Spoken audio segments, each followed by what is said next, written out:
Up this weekend, Mexico's Irene Aldana puts her 4th-ranked bantamweight status on the line in an absolute must-win coming up against the Ultimate Fighter Season 28 winner, Macy Chiasson. And Matt, for both of these women, an interesting run in their recent fights. You can see it from the graphic right there. Aldana missed weight her last time out, 139.5 against Yana Kunitskaya. And for Macy Chiasson, her last fight, was it featherweight? The fight before that was at featherweight, and Macy weighed 148.5 for that featherweight fight. So an interesting run for both of these women. For Chiasson, she did lose that fight where she missed the weight by finish to Raquel Pennington. Looked good in her last time out against Norma. Dumont controlled the distance. She was really able to land her shots. And for Irene Aldana, I mean, obviously she has marquee wins in the UFC. I'd say the two of them are, one, the win over Ketlen Vieira, where she finished her and was supposed to get a title shot, didn't take it, and then lost. And then her last time out against Kunitskaya, she was really able to push Kunitskaya away every time Kunitskaya tried to enter into a clinch,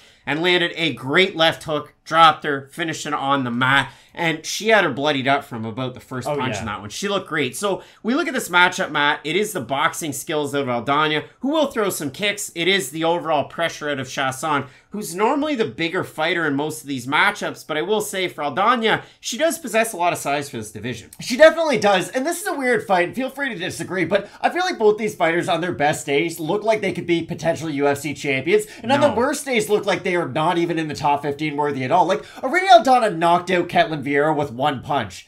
No one else has been able to do that in the UFC. That's why I think on her best day, she legitimately could be like a champion. If Juliana Pena can do it, I think Irene Aldana can too. And for Macy, maybe her ceiling isn't of the same level, but still, a very damaging striker for this division and someone who can really put power shots together. Because in the bantamweight division, there does seem to be a clear difference between fighters who have the potential to get a finish and fighters who don't. There's some fighters who really only go in there looking for a decision. Maybe they're not going in there looking for one. They just don't really have the potential with their jiu-jitsu or their power to really get stoppages. At least with Macy, she hurts opponents in the clinch and does enough damage throughout her fights to where I'm not just worried that, oh, everything's going to be a split decision no matter what, even though, yes, she is coming off a split decision. The thing for Irene Aldana is her movement is going to be the key in this matchup, and it's weird because early on in her career, I felt like she didn't move enough on her feet, or she would just move too much and not be able to sit on her shots and put damaging punches together. But I do think that's been the one thing she's really been able to improve upon as her career's gone on. It's not that she's a different fighter, she's just found ways to land her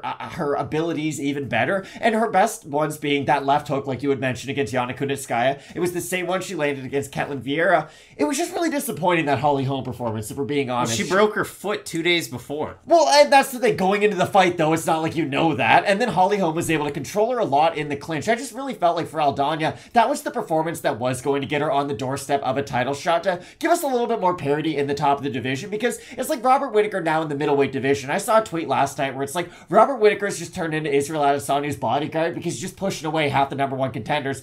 Holly Holm's kind of been doing that in the bantamweight division for a little while now, so I did expect Aldana to break through and really kind of make her mark in that performance. Now, after she looked great against Yana Kunitskaya, and that's why this fight is so important, because this fight's going to keep one of these fighters in sort of that top 6, top 5 category, and the other one's probably going to have to go back to being sort of in that gatekeeper position. So really important fight for the women's bantamweight division. And a big thing for Aldana of late is the fact that she hasn't fought very often. This is her first action of this year. Her last win, again, missing weight against Yana Kunitskaya, was on the UFC 264 card. McGregor versus Poirier 3, and if you do look at it for Aldana, she has been featured in 5 previous pay-per-view experience, whether main card or prelim. She has been on some of those bigger cards. For Macy Chaisson, her last finish win, to go back to that, was against Cheesecake or Cupcake or Cheese Cookie? What was it, for Sarah Morris, the Canadian? Cheesecake. Cupcake's Miesha Tate. Yeah, it's a bad nickname regardless. But she did finish Sarah Morris back a few years ago. For Chiasson, really still looking to break through. You look at the 2 losses, one to Pennington in the UFC, and one to Lena Landsberg, the elbow queen, next to her hometown. First fight outside of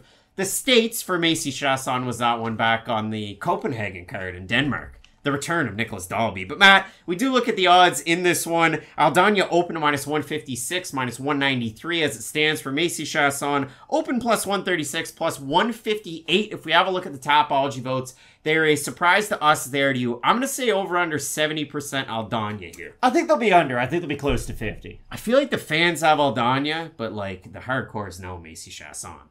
We're going to have a look. It is over 753 total votes, 84% Aldana, 74% by decision, 20% by knockout. For the 16% that have Chiasson, 75% by decision. Matt, I see this fight as a very tough one to give you a good prediction on. I do. I think it's going to be really competitive. It's a weird one because I think Macy's going to have to fight this fight in the way that normally other fighters tend to fight her, which is, I got to get close, I got to extinguish some of the flames. I can't let her get the separation, because if she's just chasing Irene Aldana in a lot of her fights, or in this fight, she's going to be walking into a lot of jabs, a lot of right hands. She's not going to really be able to close the distance. That's the one thing about Macy that I'm not thrilled with. She's good when she can get it into the clinch with some of her own offense, but she doesn't cut off the cage all that well. She'll kind of follow her opponent, and I think if Aldana is able to use her footwork effectively, like we have seen throughout her last number of performances, I do think it's going to be tough for Macy to be able to close that distance and have a lot of success. But I think if she does get into the clinch, try to rough her up, maybe even go for her own offensive takedown, she does have good ground and pound. And that's the weird thing. Again,